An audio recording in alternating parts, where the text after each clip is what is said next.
Good evening and welcome everyone to our latest live. Can you believe it's the end of February? How did that happen? 2 minutes ago it was Christmas, and now here we are at the end of February.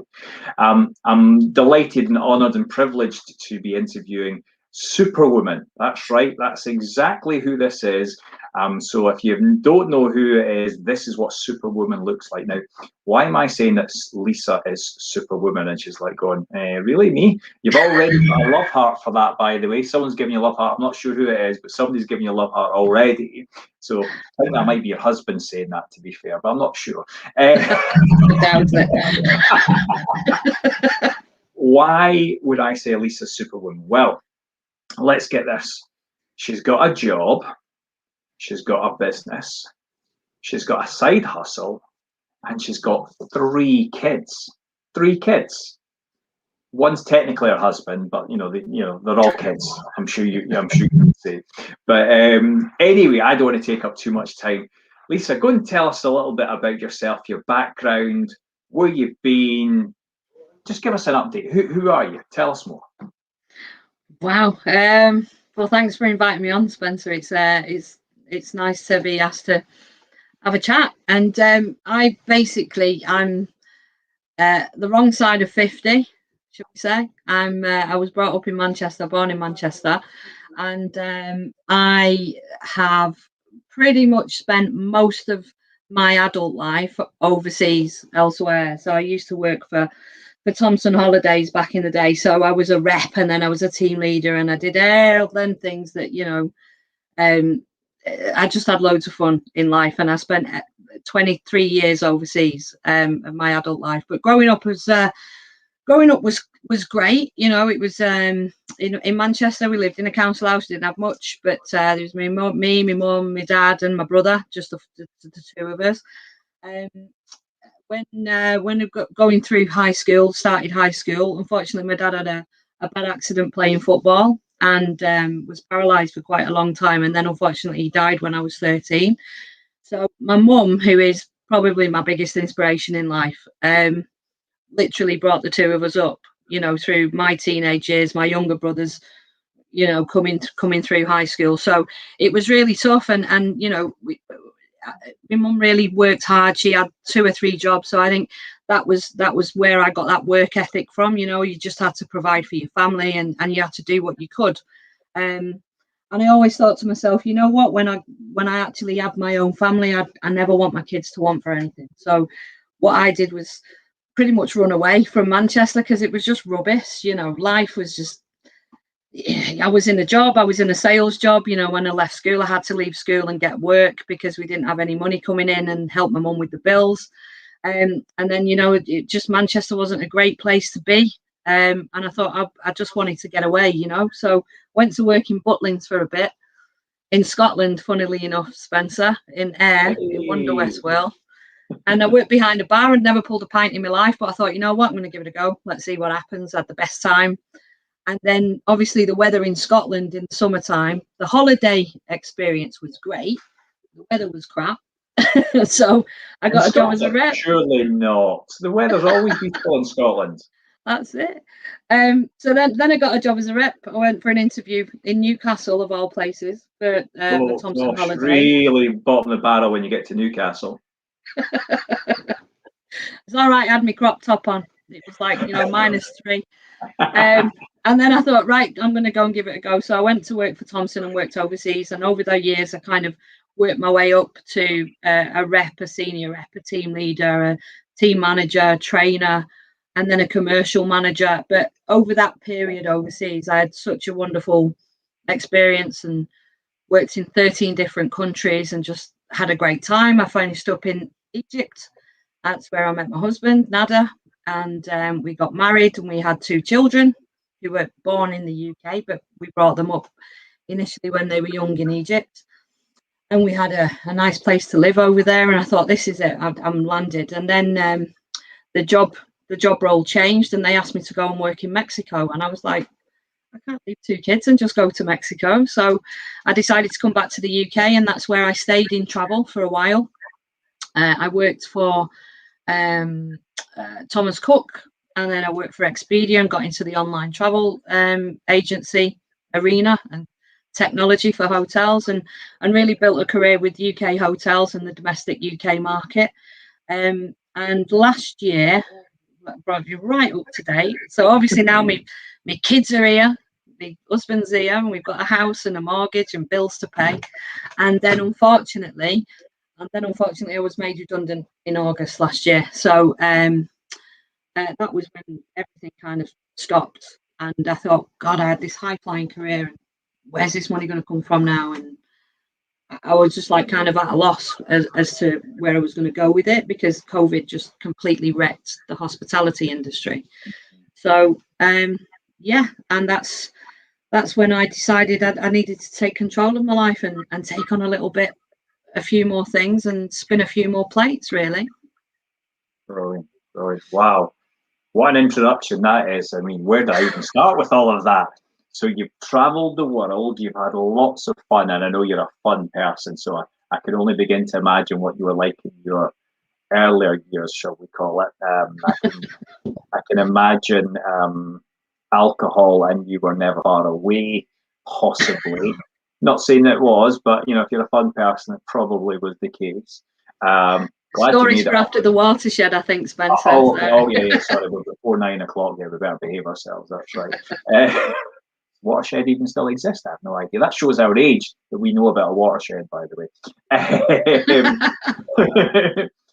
But you know, you've had all that fun, and your career evolved, which was great. You know, as you say, you kind of started at the bottom and you worked your way up, clearly highly successfully, which is amazing. And then family come along and things like that. And I suppose your perspective starts to change then, doesn't it, when family are involved? Would you agree?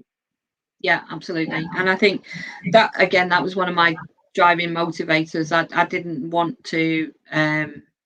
I want to make sure my kids are looked after, you know, and I didn't want my kids to want for anything, like we did when we were children. So it was about where can I fill that void, you know, and actually provide for my family and get some security. And I think that's why this was important to me, that I, you know, beyond just the next 6 months and how we're going to get through COVID, was what about the long-term financial implications of not having a job or continuing to work part-time and spinning plates. How long can you actually do that for? So yeah, it was important to me to get some real grounding for financial stability. I think that's so many people who are watching it tonight. And by the way, if you are watching this and you can relate to it, I think, well, there's other people that I know have been in exactly your situation where, like, let's be honest, you know, redundancies are happening.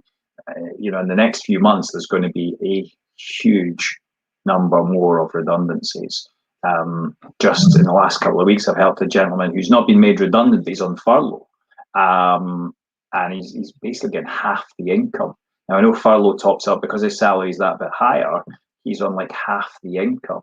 So there are some people who are doing okay in COVID, but many people are struggling. And as you say, trying to spin those plates and make sure the family are looked after, it's not easy. So if anyone's watching this and thinking, share this because they might be inspired by what Lisa's going to share with us, and it might be something that they can benefit from as well. So you were made redundant. Yeah. And obviously you're the type of person, and I get it because of the position that you were in when you were younger. And I think it's really admirable that, you know, you went to work as soon as you could to support your mother and your brother. That says everything about you as a person. It says huge amounts about you. You went out, did something to contribute. So I'm going to make the assumption here that you were redundant, and within like 3 seconds later, you were straight on and trying to find something else to provide for your family. Would that be accurate? You were instantly looking for something? Absolutely. I'll be honest with you, Spencer. It was before I was actually made redundant that I could smell danger, if that makes sense. So I was in hospitality. It was March, moving into April. I wasn't made redundant until August. So I could smell the danger. So I thought, right, what do I need to do? What am I good at? and I want to get paid to do something I'm good at doing and something I enjoy doing. So I knew hotels. I knew how to speak to people. I knew how to sit down with an independent hotelier and say to them, look, this is the best option for you. I don't work for anybody.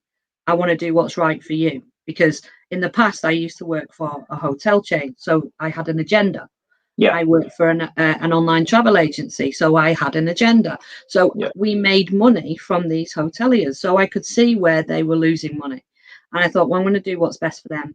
And I'm going to set up my own business and be a consultant for independent hoteliers and recommend the right thing for them, not necessarily the right thing for me. So I set up my own business then in April. Yep. And I got myself kind of organized and where I wanted to be. Obviously, probably the industry at that time. Let me think. Possibly COVID, hotel industry. What did they say about a recession? What did they say about a recession? You know, in a recession is when entrepreneurs are born and businesses are made and. And I thought, you know, I need something that's going to be recession proof, pretty much. I need something that's going to get me through this period of time, that if anything like this ever happens again, I'm not going to be in a position to be wanting. What industry? It doesn't matter. You know, an industry would be affected. So it's an industry that's never going to be affected with people that you know what I mean, just going about their daily business.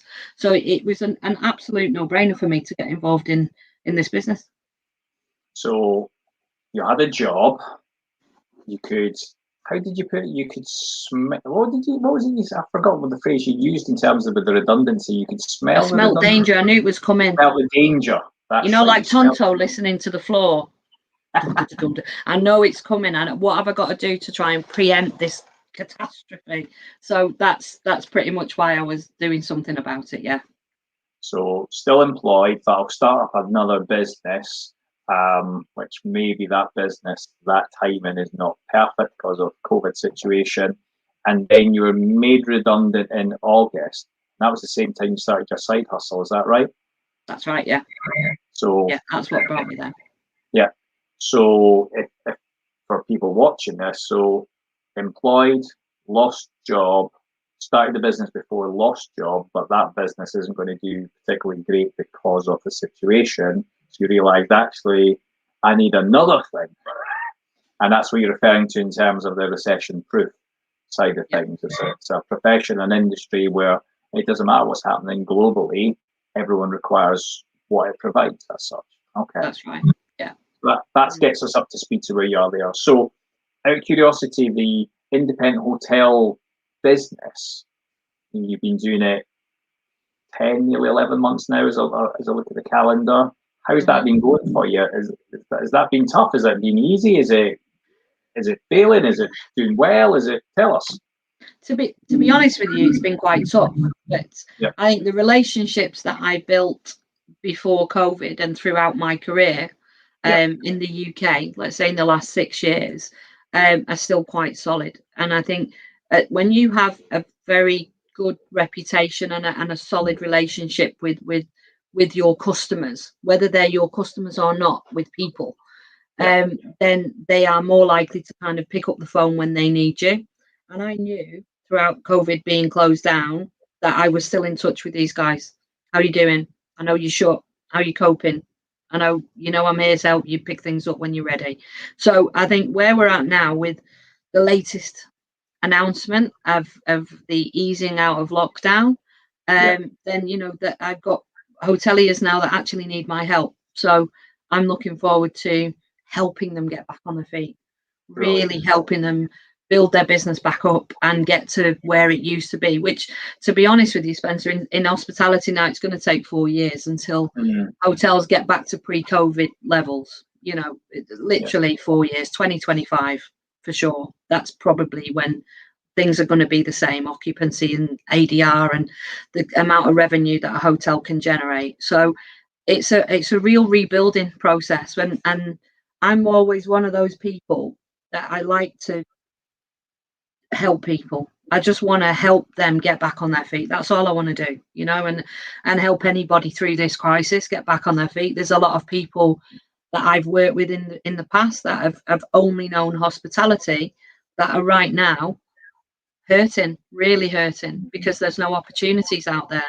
So wherever I can find an opportunity to help somebody get back on their feet, I'm all over it, because somebody helped me get back on my feet when I was made redundant and things weren't happening. Brilliant, brilliant. And I think that's the thing.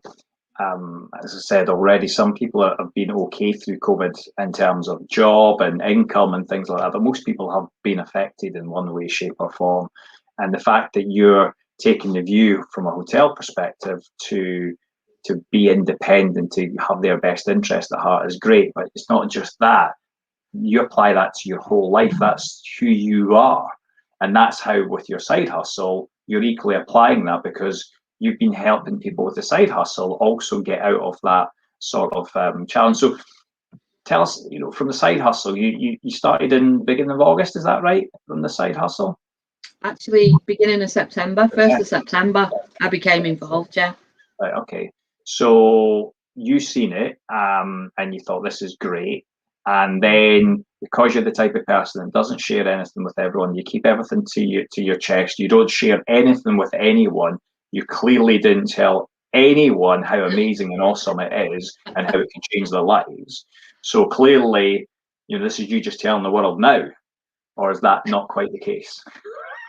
No, I was really quite excited about it, to be honest with you. I quickly realised it probably wasn't until I saw I didn't know the scale of the opportunity, to be honest, when I was first introduced to it, and I was like, right, okay, this sounds good. I'm gonna save a few quid, and I was saving a few quid, and it was great. And then I thought, well, if I can save a few quid, then somebody else will be able to save a few quid. So, my mum, my closest, my nearest, dearest, the people that are dear to my heart, makes sense for them to do the same thing. So it was almost kind of, right, okay, and how much money can I make on this? And I think, to be honest with you, the first weekend I was £600 up just talking to my friends. And then, of course, somebody who's like really like almost like my sister, Yeah. we've grown up, my cousin, we've grown up together and we know each other inside out. I thought, right, I'm gonna see if I can help her save a few quid. And I said, yeah, but just get on this gig, because you don't know you don't know how easy you can kind of help people and earn money at the same time. So I was like, go for it. She did, and then between us, it's just gone like that. We all know the same people as well, which is great. So now everybody knows what we both do. Brilliant. There's nowhere else to go. It's just apart from up. It's great. Absolutely. And you say a winning combination. You're helping people when finances are difficult for people. Reducing their expenditure has got to help people. And at the same time, for those that want to increase their income, it does that too. And as you say, you got onto this really quickly and have scaled it very, very quickly. You've actually impacted a lot of lives in just the relatively short period of time that you've been involved. Sure. And that helps, doesn't it? But how can I put this? I'm going to give you permission to show off a little bit here, okay? Not that you probably need any permission whatsoever, being an ex-holiday rep. That's all holiday reps do, is show off and have fun and do all that sort of stuff, okay? Give me a microphone, I'm anyone's. Go on. Absolutely, yeah, absolutely.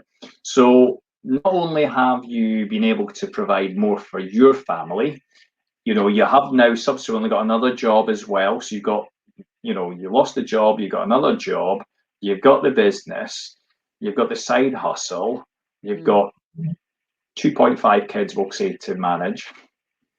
He's getting. By the way, it wasn't me that said to give you a hard time, in case you're watching. He's going to go, that Spencer's cheeky.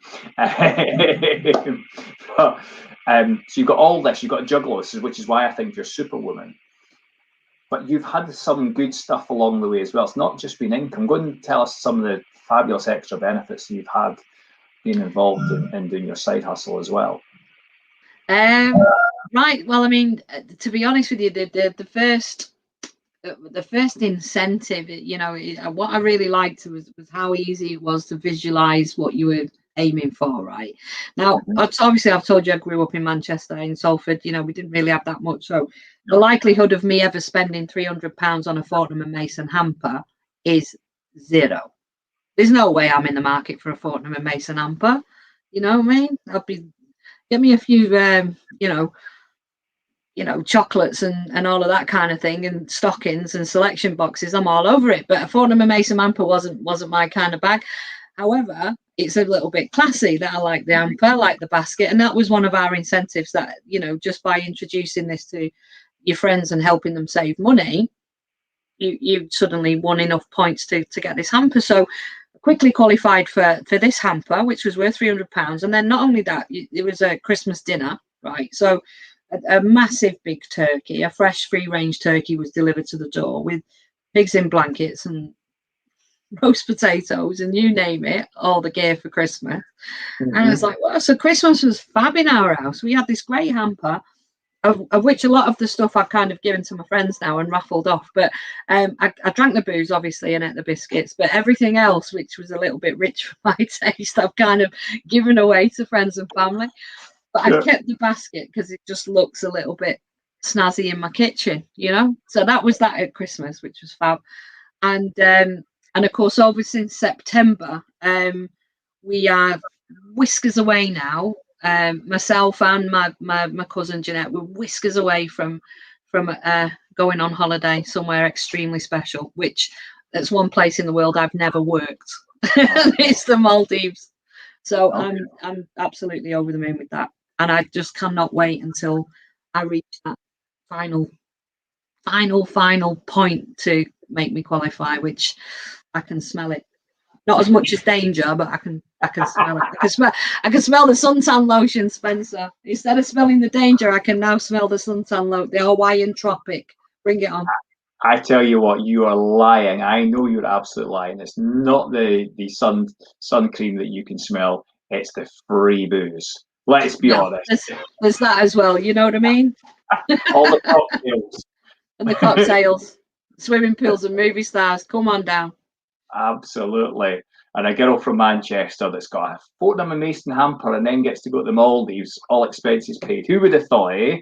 Who would have thought? Absolutely brilliant. And I know you absolutely will achieve it. I know there's not very much longer to go for that, but I know absolutely you will achieve that. And it's amazing you've done it in time scale. You've done it because almost everyone else was given a whole year to achieve that, and you're going to do it in 6 months. So you've had to do double. Right.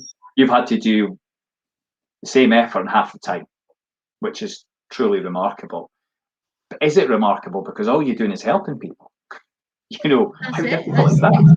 It's the momentum, and I think the beauty of it is you help somebody, and that those people you help tell other people. It's not about what you do; it's about those guys that got our lease has just saved us £80 a month. So why don't you have a chat?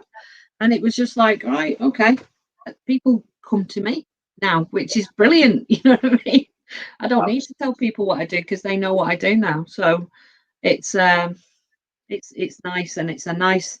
I think one of the best things about it is the people around you that keep you going. That I've rekindled relationships with some very, very good friends of mine that I've worked with.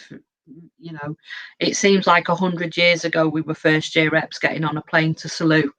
And we were so green behind the gills, and we were so naive, and we were so gullible, and now we're both kind of married with kids, working with each other, having a crack on a daily basis, and both of us are achieving real success here.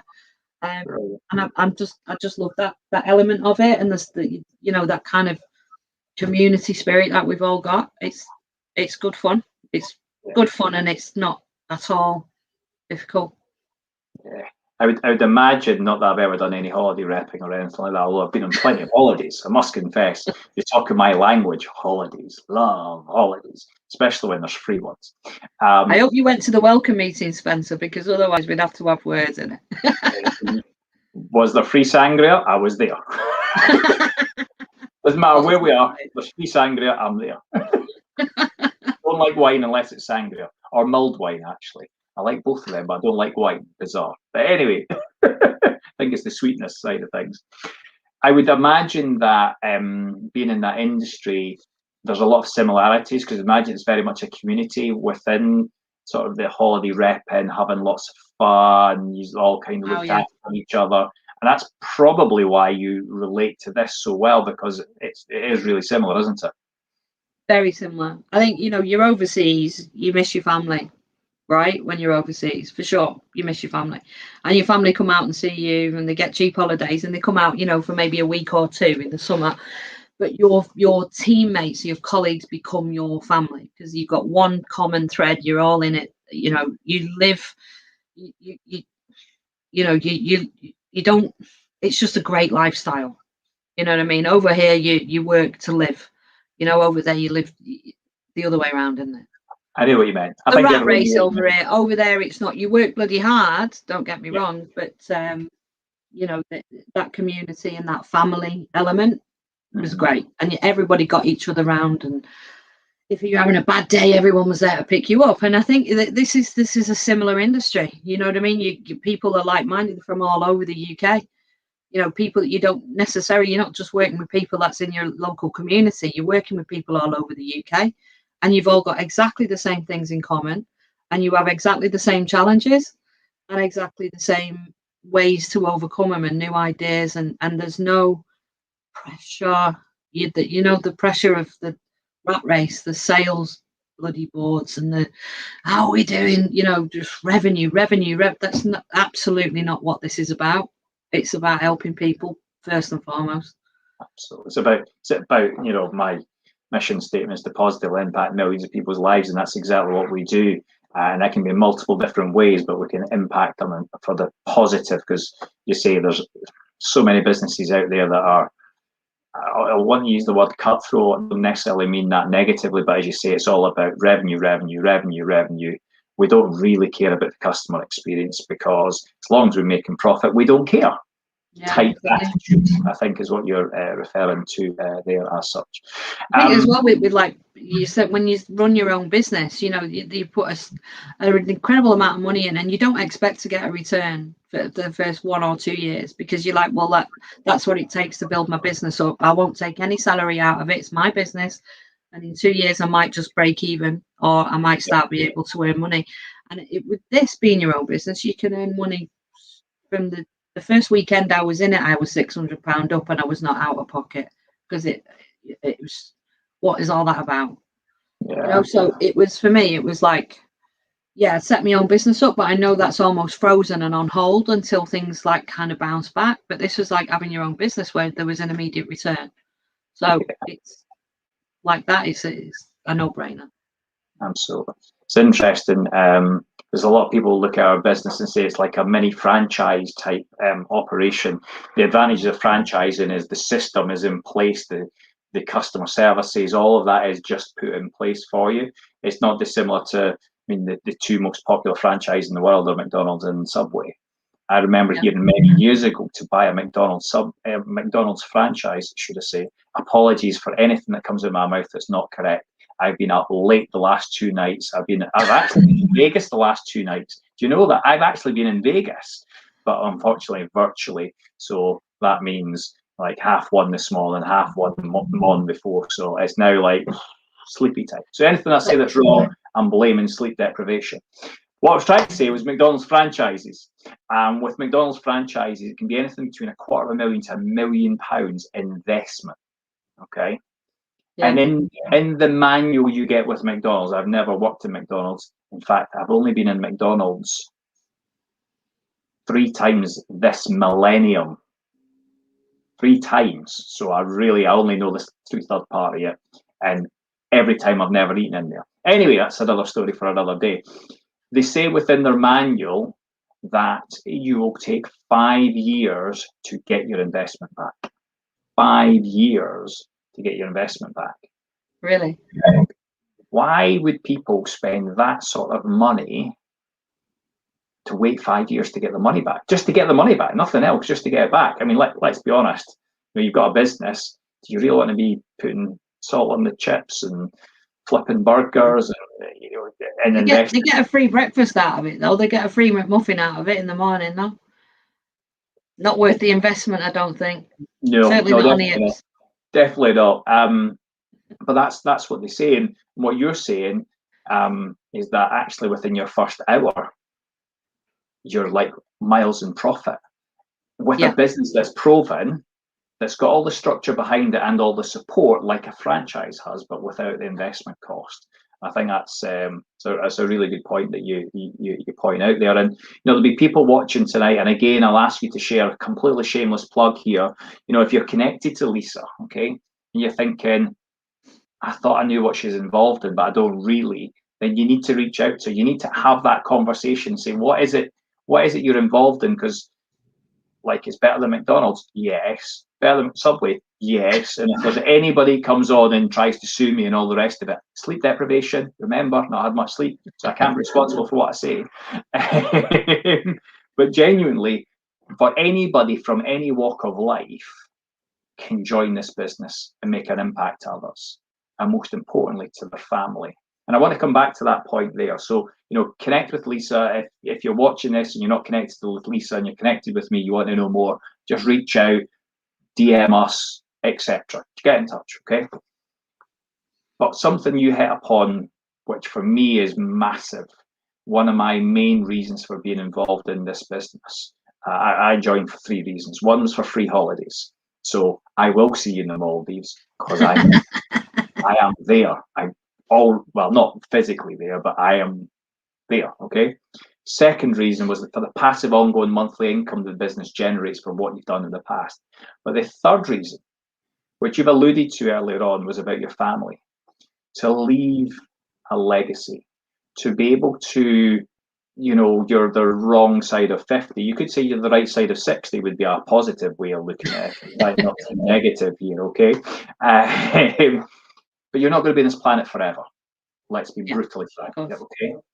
And given what happened to your dad at a relatively young age for you, I would imagine one of the cornerstones being involved in this business is the fact that what your business generates will continue to be paid to your family, to your kids, to your husband, assuming that they're obviously, there after you've gone as such. And I think a lot of people forget about that with our business, is that you can actually impact generations with this thing. Not just the people that you know, but actually, I shared in front of a number of people last night in Vegas virtually, okay? Just in case anyone's thinking, well, you should be quarantined, Spencer, because if you were over in America, you got quarantined for 14 days or whatever the rules are. I forget all the rules. It was virtually, okay? I do this because I've got a granddaughter. She may have kids in the future. The 3 kids may have kids in the future. And their kids may have kids in the future, and so on and so forth.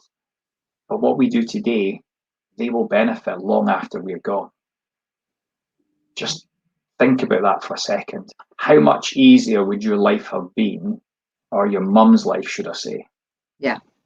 Had your dad been involved in something like this back then? Absolutely. Do you think and to anybody that, if I could, and I live my life with no regrets ever for anything. I never regret anything. But one thing I do is not getting involved in this sooner when I was younger.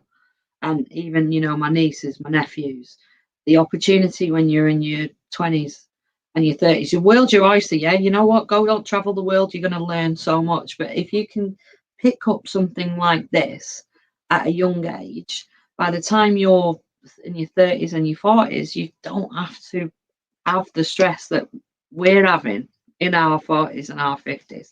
Because, in 5 years' time, I know I can chill a little. You know what I mean? I probably won't ever chill, Spencer, to be honest. But I just, if there was one regret I've got, is that I wasn't introduced to this in my, when I first came back to the UK. Let's say I probably wouldn't have heard about it if I was still over in Egypt. But 6 years ago, I wouldn't have smelt the danger, and I wouldn't be panicking. Yeah. You know what I mean? So it has changed my life. Yeah. And what I would say is you can't live in regret. As you say, you're happy, you accept what has happened and you can learn from that.